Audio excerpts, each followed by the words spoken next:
परमेश्वर का धन्यवाद और उसकी महिमा करते हैं। मत्ती रचित सुसमाचार और उसका 6 बाब और उसके 31 पद से हम लोग आज के मनन के लिए देखेंगे।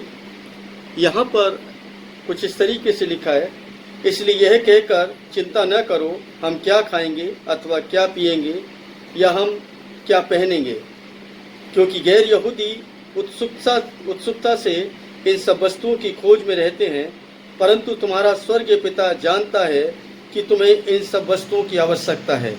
परंतु तुम पहले परमेश्वर के राज्य और उसकी धार्मिकता की खोज में लगे रहो, तो ये सब वस्तुएं तुम्हें दे दी जाएंगी।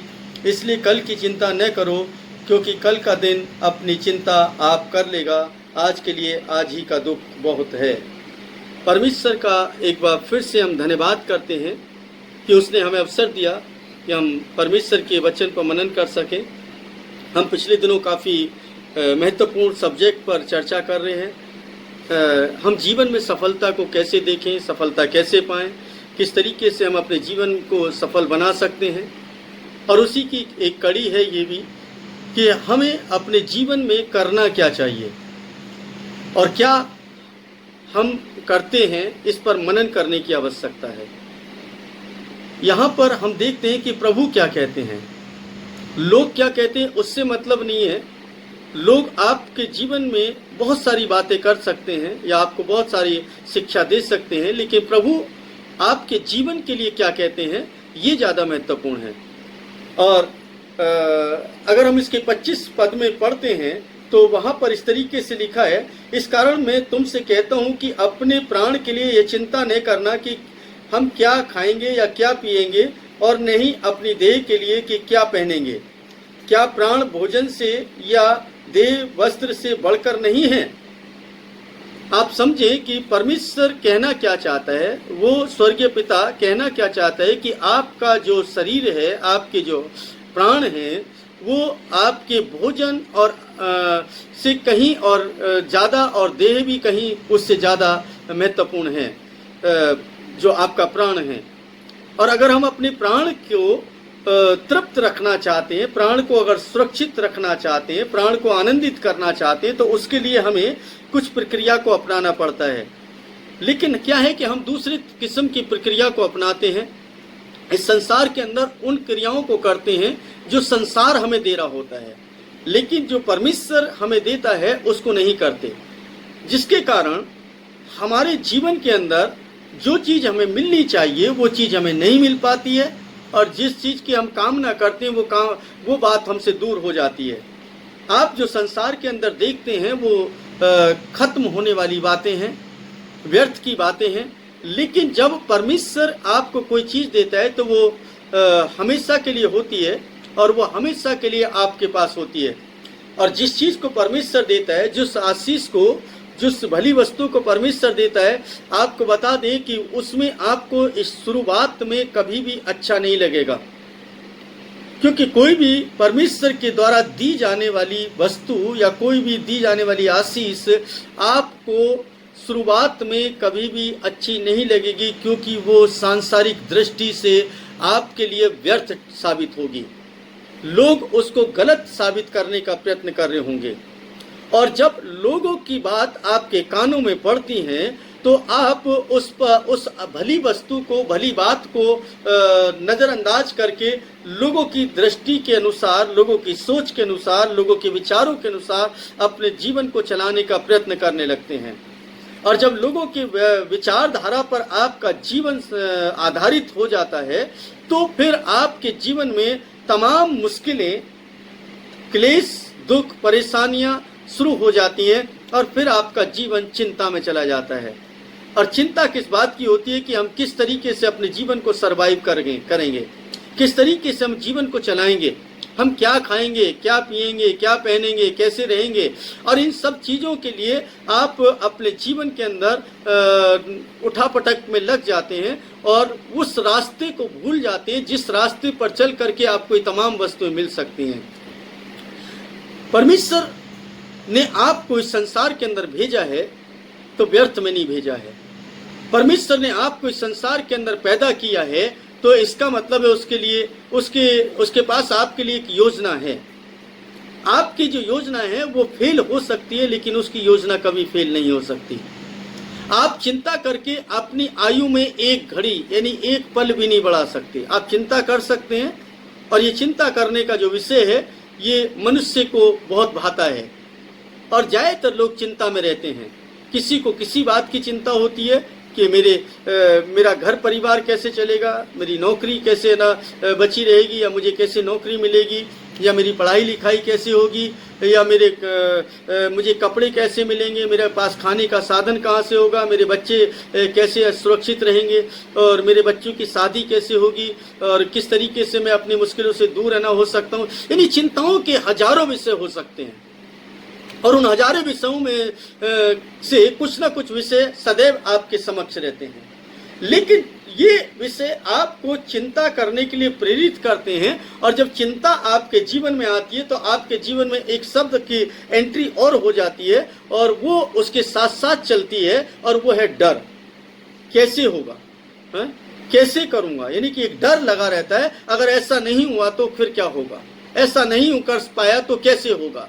यानी कि ये डर और चिंता दोनों साथ साथ चलते हैं।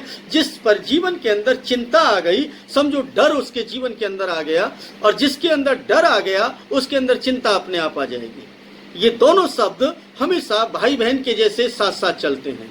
मतलब जिसके पास चिंता है उसके पास डर भी होगा, और जिसके पास डर है उसके पास चिंता भी होगी। और अगर कोई व्यक्ति चिंता में जीवन को जी रहा है तो वो परमेश्वर के द्वारा आशीषित नहीं हो सकता। अगर कोई डर में जीवन को जी रहा है तो भी परमेश्वर के द्वारा आशीषित नहीं हो सकता। परमेश्वर आपको बताता है, पवित्र शास्त्र में 366 बार एक शब्द इस्तेमाल हुआ है, मत डर। 366 बार एक शब्द इस्तेमाल होता है, मत डर। आप जानते हैं कि साल में 365 दिन होते हैं। एक दिन और एक्स्ट्रा आपको ग्रेस में दिया है कि तुझे डरने की जरूरत नहीं है। लीप ईयर होता है तो उसमें 366 दिन होते हैं, इसलिए वो दिन भी काउंट कर लिया गया। इसलिए 366 बार आपको पवित्र शास्त्र के अंदर मिलता है कि मत डर। और चिंता के लिए तो बार बार ना लिखा है कि तुम्हें चिंता करने की जरूरत नहीं है, तुम्हें चिंता करने की जरूरत नहीं है, लेकिन फिर भी हम चिंता करते हैं। अगर चिंता करेंगे तो आप अपने जीवन में कभी सफल नहीं हो सकते। अगर आप डर के जीवन को जिएंगे तो आप जीवन में सफलता को नहीं देख सकते। आप कभी भी खाने के लिए चिंता ना करें, पहनने के लिए चिंता ना करें, आप रहने के लिए चिंता ना करें। अगर आप चिंता करके इन सब चीजों को प्राप्त कर सकते हैं तो बड़ी अच्छी बात है। लेकिन अगर आप चिंता करके इन सब चीजों को प्राप्त कर ही नहीं सकते तो चिंता करना क्यों है। जब चिंता आप करते हैं तो अपने आप को बुरी तरीके से मुश्किलों में डाल देते हैं।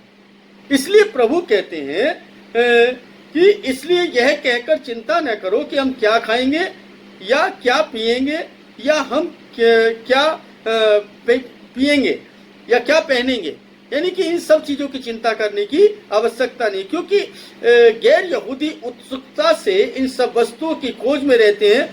यानी कि जो लोग परमेश्वर में विश्वास नहीं रखते, जो परमेश्वर को नहीं जानते, वो लोग इन सब वस्तुओं की खोज में रहते हैं, इन बातों की चिंता में रहते हैं, हम कैसे खाएंगे, कैसे पिएंगे, क्या पहनेंगे। और अगर आप भी इसी चिंता में हैं तो इसका मतलब है कि आप परमेश्वर पर भरोसा नहीं रखते हैं। बिल्कुल स्पष्ट है। ये मैं नहीं कह रहा हूं, ये प्रभु कह रहे हैं। ये मेरे शब्द नहीं है, मेरे अल्फाज नहीं है, ये प्रभु के अल्फाज हैं कि जो विश्वास नहीं रखते, जो परमेश्वर में भरोसा नहीं रखते हैं, जो अन्य जाति लोग हैं, जो दो जातियां हैं संसार के अंदर।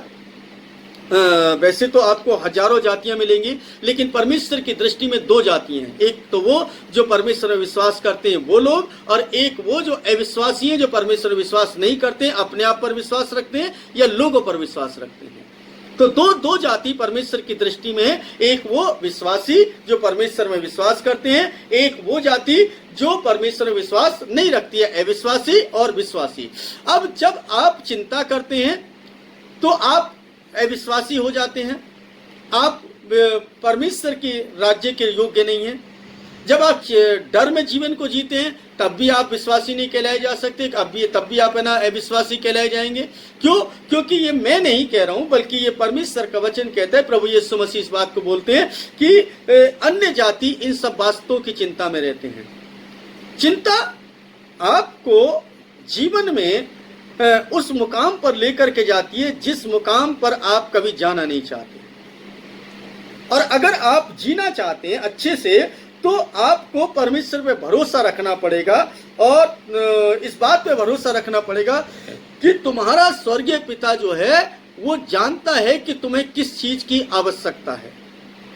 आपको ये भरोसा होना चाहिए कि जिसने आपको पैदा किया है, जिस पर आप भरोसा रखते हैं, उसको मालूम है कि आपको आज रोटी चाहिए, आज आपको कपड़ा चाहिए, आज आपको रहने के लिए एक अच्छी जगह चाहिए। वो उचित समय पर आपको मुहैया कराएगा, लेकिन आप समय से पहले प्राप्त करने का यत्न करते हैं, इसलिए आप चिंता में चले जाते हैं। आप समय से पहले प्राप्त करने की कोशिश कर रहे हैं, इसलिए आपके जीवन के अंदर डर रहता है कि हम कैसे कर पाएंगे इसको। तो जब चिंता और डर आपके जीवन के अंदर होता है, या आप मैं एक शब्द और इस्तेमाल करूं यहाँ पर तो ज्यादा बेहतर रहेगा, और भी तीसरा एक शब्द और इस्तेमाल कर ले यहाँ पर कि जब शंका करने लगे परमेश्वर पर कि परमेश्वर करेगा या नहीं करेगा, तो भी है ना आपके अंदर चिंता और जो डर है वो कायम रहेंगे। क्योंकि ये दोनों जो शब्द जब काम कब करते जाओ, शंका करते। किस पर शंका कर रहे हैं आप? किस पर है ना विश्वास जता रहे हैं? परमेश्वर पर। किस पर संदेह कर रहे हैं? परमेश्वर पर। तो इसका मतलब है कि आप अपने जीवन में समृद्धि को प्राप्त करने का यत्न जो कर रहे हैं आप नहीं पा सकते, क्योंकि आप अविश्वास का जीवन जी रहे हैं। आप सोच रहे हैं कि मुझे जो कुछ मिलना है अभी मिल जाए, और कभी भी परमेश्वर आपको आपकी इच्छा के अनुसार नहीं देना चाहता, वो अपनी इच्छा के अनुसार देना चाहता है। आप चाहते हैं कि आज आप बीज बोएं और कल को आप फल तोड़ना शुरू कर दें। ऐसा नहीं है, ये प्रकृति का नियम नहीं है। समय लगता है।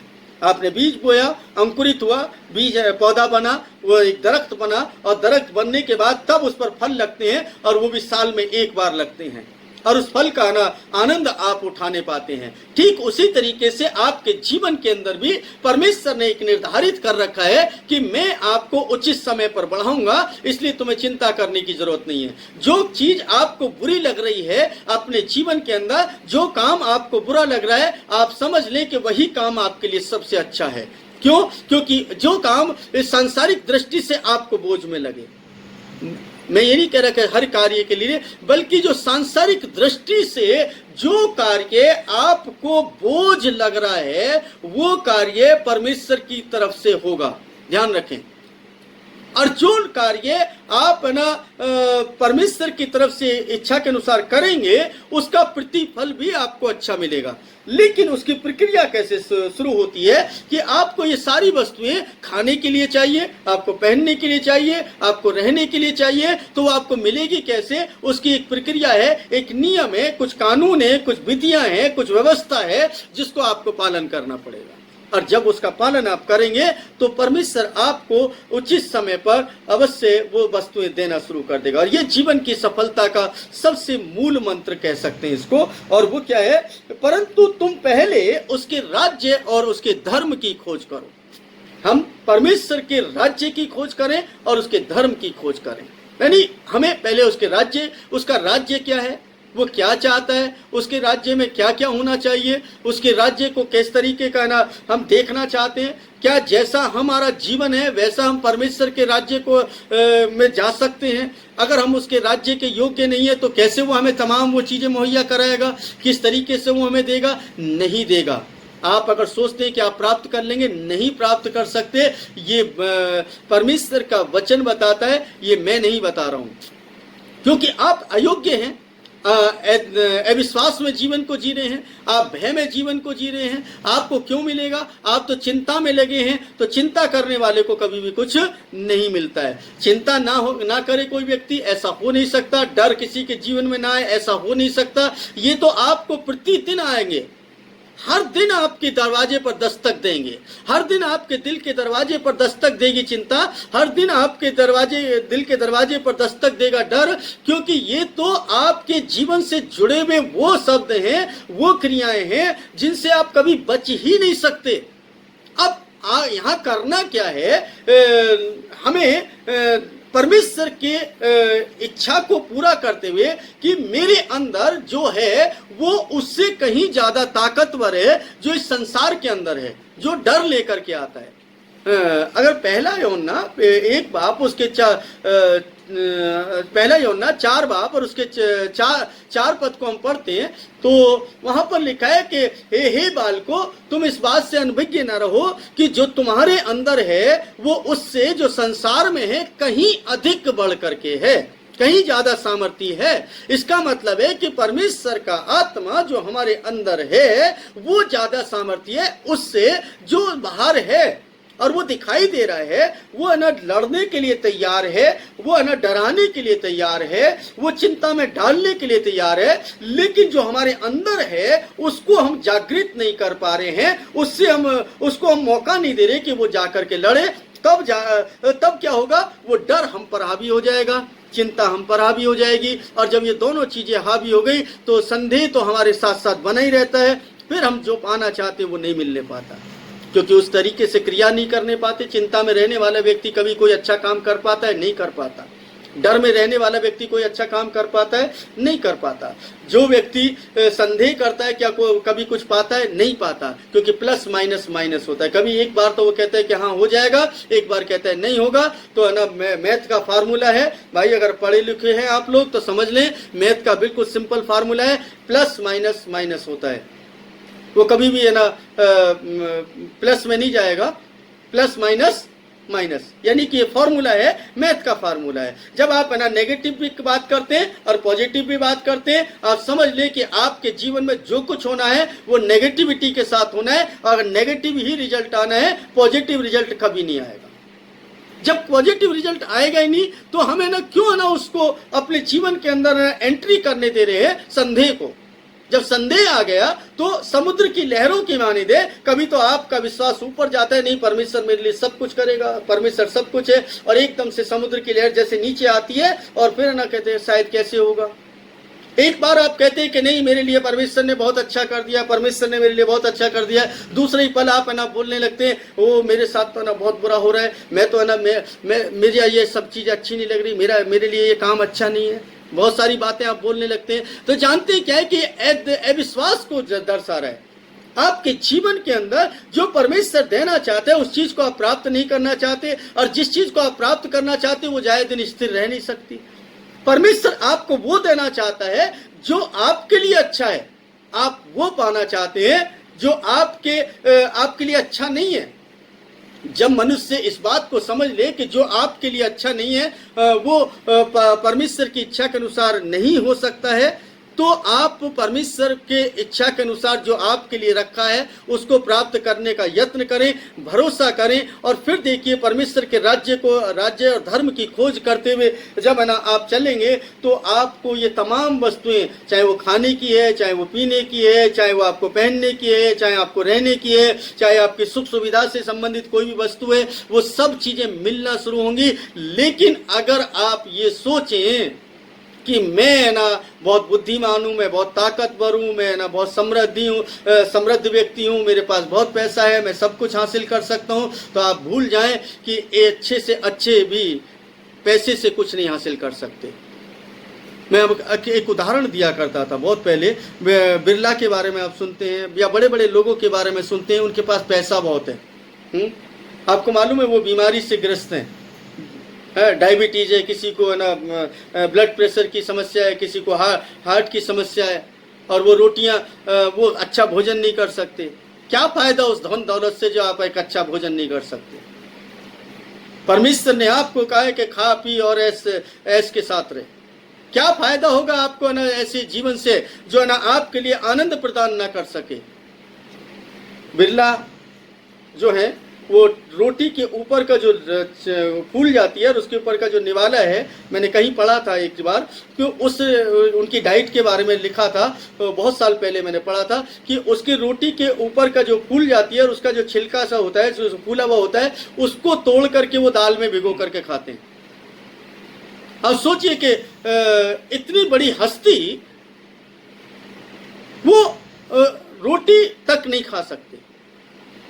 मैंने कहीं पढ़ा था, एक लेख था उसमें कहीं पढ़ा था। और बहुत साल पहले एक पेपर सा मिला था मुझे, उसमें है ना मैंने पढ़ा था, और बहुत साल हो गए, करीब 15-20 साल से भी ज़्यादा हो गए, तब है ना मैंने इसको पढ़ा था और मुझे वो अभी याद आ गया, तो इसलिए मैंने उसका जिक्र कर दिया। तो क्या फ़ायदा अगर आप आनंद नहीं उठा सकते, आनंदित नहीं रह सकते? जब आप चिंतित रहते हैं, क्लेशित रहते हैं, दुखित रहते हैं, पीड़ित रहते हैं और तमाम मुश्किलों से घिरे रहते हैं, इसका मतलब है कि आप परमेश्वर की खोज नहीं कर रहे हैं, आप आनंद को प्राप्त नहीं कर सकते हैं, क्योंकि आपने परमेश्वर के राज्य और धर्म की खोज करना नहीं चाहा। और जब मनुष्य परमेश्वर के राज्य और धर्म की खोज करना ही नहीं चाहेगा, तो वो स्वर्ग में भी नहीं जा सकता, उसको तो नरक जाना निश्चित है। अब स्वर्ग और नरक की चर्चा हम करते हैं तो बहुत गहरी बात हो जाती है, महीनों तक इस पर चर्चा कर सकते हैं। हम तो है ना जितने दिन जीवन के दिए हैं उनको आनंद के साथ जिए, उनको आनंद के साथ जिए, प्रभु के साथ जिए, परमेश्वर के राज्य और धर्म की धार्मिकता की खोज में लगे रहो, तो ये सब वस्तुएं तुम्हें क्या हो जाएंगी? दे दी जाएंगी, मिल जाएंगी। ऐसा नहीं लिखा है मिल गई, मिल जाएंगी। यानी चल के तो देखो, कुछ दिन इस्तेमाल तो करो अपने जीवन को वैसा, और जब वैसा इस्तेमाल करना शुरू करेंगे तब जाकर के आपको मिलेगी। और जानते हैं परमेश्वर आपको दे देगा, लेकिन हम क्या करते हैं? अभी मिल जाए, अभी वो वस्तु मिल जाए, इसलिए कल की चिंता न करो, क्योंकि कल का दिन अपनी चिंता आप कर लेगा। हम लोग किस मानसिकता के साथ चल रहे हैं? कल क्या करेंगे, कल कैसे होगा, आने वाला समय कैसा होगा, किस तरीके के जीवन को जिएंगे हम, और इस तरीके की विचारधारा के साथ है ना हम अपने भविष्य के लिए ना योजना बना रहे होते हैं। भविष्य के लिए योजना बनाना अच्छा है, लेकिन चिंता करना बहुत बुरा है। भविष्य के लिए योजना बनाना अच्छा है, प्लानिंग अच्छी है, ये अच्छी बात है और हर व्यक्ति को बनाना चाहिए, लेकिन उसके लिए चिंतित रहना ये ज्यादा है ना दुखदायी है। आज के लिए आज ही का दुख बहुत है। आज सुबह से शाम तक आपके साथ क्या क्या गुजरने वाला है आपको पता नहीं है। कौन सी चिंता है ना आपको घेर लेगी नहीं मालूम है, कौन सा डर आपको घेर लेगा नहीं मालूम है, क्या घटना आपके साथ घटित हो जाएगी नहीं मालूम है, और कल के दिन की चिंता करके हम अपने आप को और दुखी कर लेते हैं। इसलिए आज के लिए आज का दुख काफी है। आज के दुख को हम है ना दुख का समाधान निकाल लें, ज्यादा अच्छा है। लेकिन हम कल के सुख की ज्यादा चिंता कर रहे हैं। जब आप कल के सुख की चिंता करेंगे तो आज का जो दुख है वो आपके लिए कल ट्रांसफर हो रहा है, क्योंकि आज का दुख तो टला ही नहीं। कल के सुख की चिंता तो आपने आज ले ली, और आज का दुख जो है वो बना हुआ है, तो कल का सुख कल के चिंता और आज की चिंता डबल चिंता हो गई। और जैसे ही आप जब डबल बोझ उठाएंगे, आपकी कैपेसिटी जो है वो 1 किलो वजन उठाने की है, आप 2 किलो वजन उठाएंगे तो कैसा लगेगा? आप नहीं उठा पाएंगे, क्योंकि आपने क्या किया?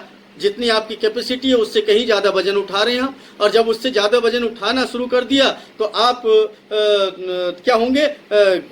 चोटिल हो जाएंगे, आपको चोट लग सकती है, आपको कुछ ना और परेशानी हो सकती है। क्यों? क्योंकि आप उतना काम नहीं कर रहे जितनी आपकी कैपेसिटी है, जितने जहां तक आप पहुंच गए, जितनी आपके अंदर ताकत है उस ताकत के अनुसार कार्य नहीं कर रहे, बल्कि आप अपनी ताकत से कहीं ज्यादा काम करने का प्रयत्न कर रहे हैं। और जब अपनी ताकत से कहीं ज्यादा काम करने का प्रयत्न आप करते हैं तो समझ लें कि वो आपके लिए हानिकारक है। जहां तक आप पहुंच चुके हैं उतना ही आप कार्य करें, और तब जाकर के आप अपने जीवन को आनंद में बना सकते हैं और तमाम सुख सुविधाओं की वस्तुओं को आप प्राप्त कर सकते हैं। और सवाल खड़ा होता है कि कर कौन सकता है? कर कौन सकता है? केवल वो व्यक्ति जो परमेश्वर के राज्य और धर्म की खोज करता है, उसको तमाम वस्तुएं मिल जाती हैं। और आपको बता दें, आपसे ज्यादा सफल व्यक्ति कोई नहीं है इस दुनिया के अंदर।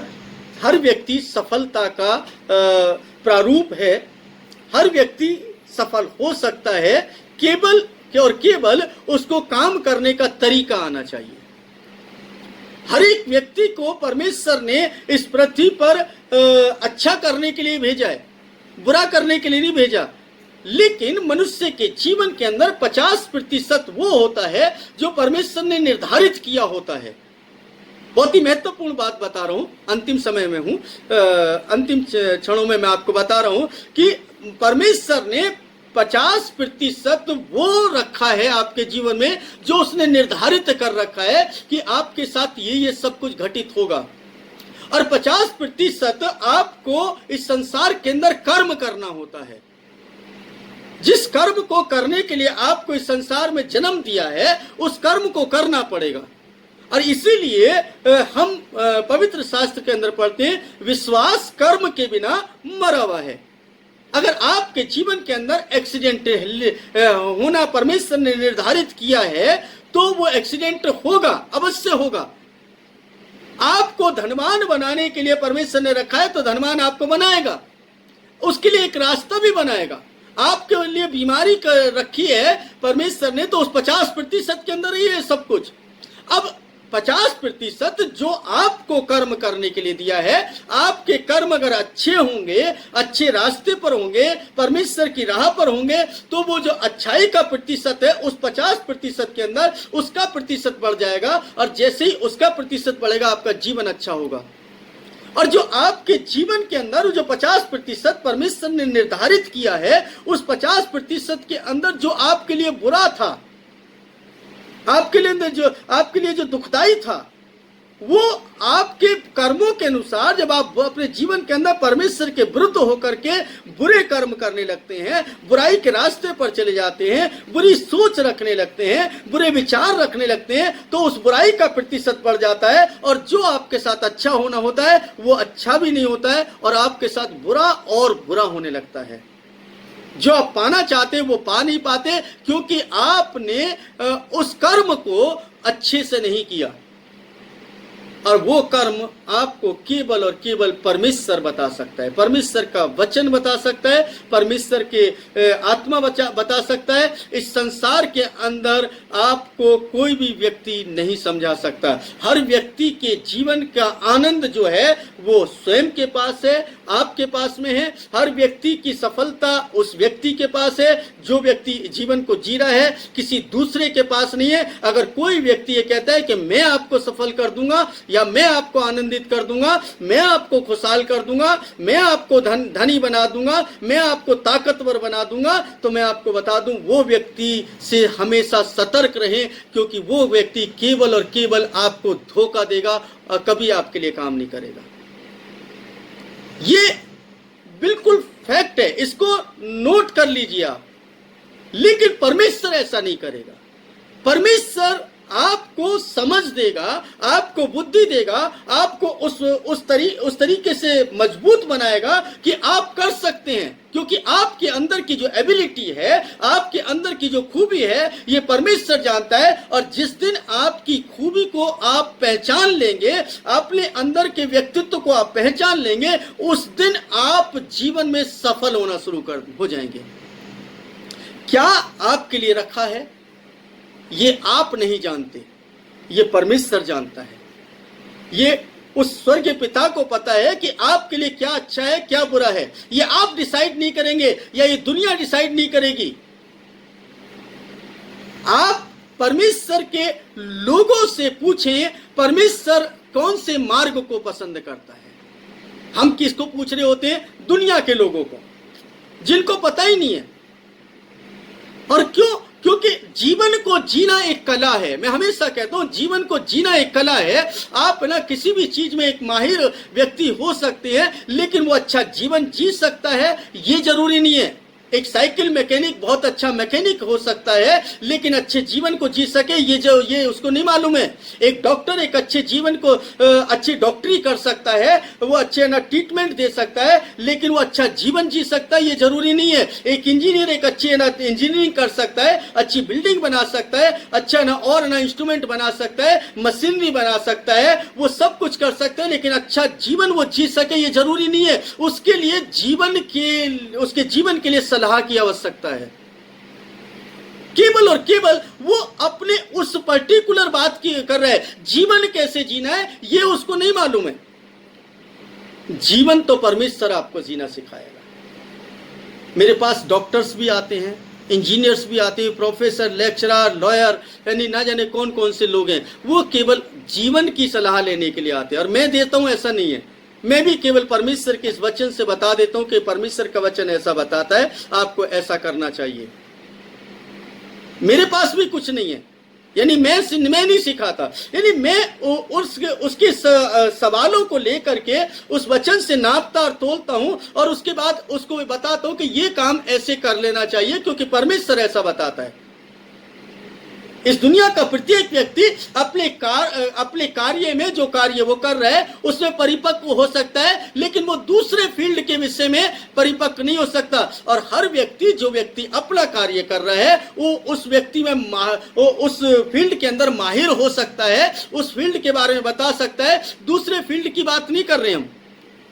और जरूरी नहीं है कि एक इंजीनियर, जब है ना कोई व्यक्ति दूसरे को बात करे तो वो इंजीनियर बना दे उसको। इंजीनियर नहीं बन सकता, क्योंकि इंजीनियरिंग तो उसको पढ़नी पड़ेगी। एक डॉक्टर किसी व्यक्ति को डॉक्टर नहीं बना सकता, उसको डॉक्टरी पढ़नी पड़ेगी। एक लॉयर किसी दूसरे व्यक्ति को लॉयर नहीं बना सकता, उसको लॉ पढ़ना पड़ेगा। एक प्रोफेसर किसी को भी है ना प्रोफेसर नहीं बना सकता, उसको है ना उस व्यक्ति को प्रोफेसर के लिए डिग्रियां हासिल करनी पड़ेंगी। उसी तरीके से परमेश्वर के जब है ना कोई बात करता है तो ना वो जीवन की बात करता है, और वो जीवन की बात केवल वो वही बता सकता है जो जीवन को जीना जानता है। जीवन वास्तविकता में है क्या? संसारिक दृष्टि से जब परमेश्वर का कोई जन आपको जीवन जीने के लिए बताएगा तो आपको बता दे, वो व्यक्ति संसार की दृष्टि में मूर्ख गिना जाएगा। उसको लोग नहीं समझेंगे, क्योंकि संसार ऐसे नहीं चलता। संसार तो ना, जैसे मैंने अक्सर एक बात सुनते हैं, ऐसे कोई होता है, ऐसे कोई चलता है जीवन, ऐसे कोई संसार, ऐसे कोई चलता है। भाई जमाना बदल रहा है, जमाना बदल रहा है, जमाना बदल गया। जमाना कभी नहीं बदलता है, हमारी सोच बदलती है। जमाना वही है, हवा वही है, पानी वही है, आपका सूर्य की रोशनी भी वही है, सब कुछ तो वही है। मौसम भी वही उसी तरीके से बदल रहे हैं। बाढ़ भी वैसे ही आती है, भूकंप भी वैसे आते हैं, सब कुछ वही है। केवल बदलता है तो मनुष्य की सोच बदलती है। और जब सोच बदल जाती है तो ये हमें जानने की जरूरत है कि हमारी सोच किस तरीके की हो गई है और किस तरीके से हम अपने जीवन को चला रहे हैं। कहीं ऐसा तो नहीं कहना हम अपने जीवन को दुखों में, चिंताओं में, डर में जीवन को लेकर के आ रहे हैं। शैतान धीरे धीरे नाव में एक छेद करने की जरूरत है। बस